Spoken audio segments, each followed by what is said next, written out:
What's up, YouTube? Steven with Steven and Tosh. I know it's been a minute, almost a year probably at this point since I posted a video.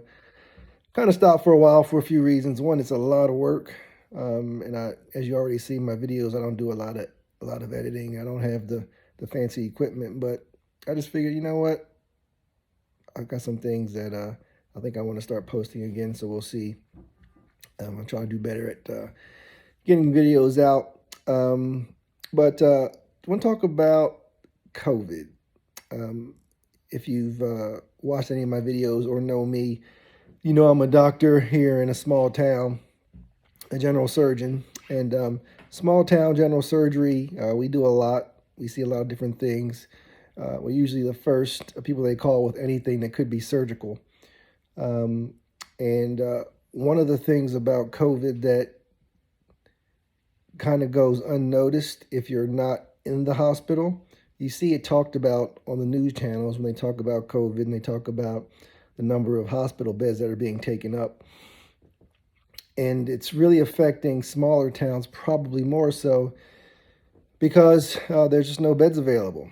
And when you're at a small town and you get a particular patient in who has a surgical issue, some of these things we can't take care of because we don't have the necessary staff to or specialists who we can refer to that can basically manage the care completely.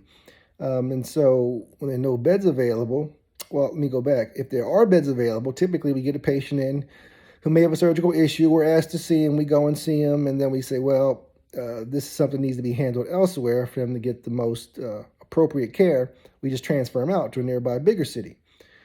Well, with COVID, you have a lot of hospital beds being taken up, so we can't even refer these people out. So sometimes they're getting care and they're being taken care of, but they're not getting the best possible care simply because there are no beds available.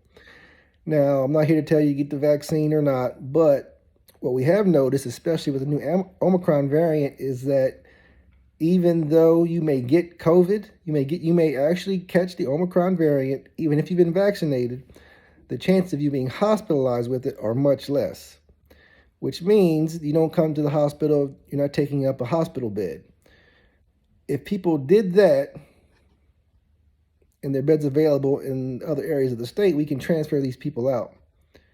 But when there are no beds available, then people get stuck with other issues that are not COVID related, but because they can't get the care they need because they can't be transferred, these conditions that can be handled better elsewhere have to get basically stuck at a smaller hospital.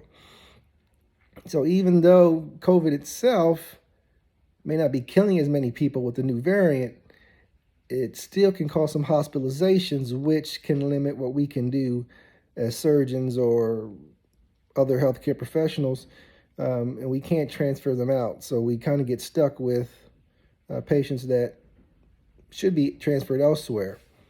So it's not just COVID itself that's the problem. It's people taking up beds with a milder case of COVID that, again, won't cause them to die, but they take up the bed so that someone who could die from something totally unrelated can't get the care they need.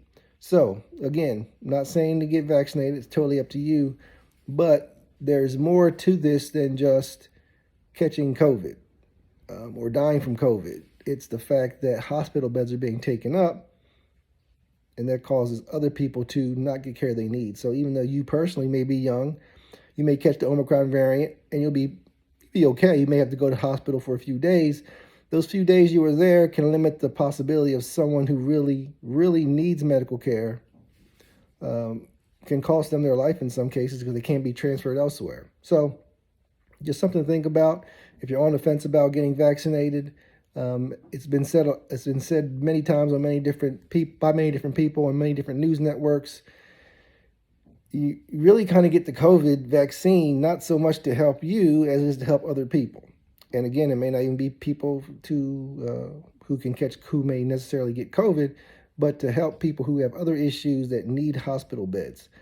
So just something to think about from someone who's in the hospital and seeing the after effects or the effects that can happen on the outskirts of this. So just something to let you know.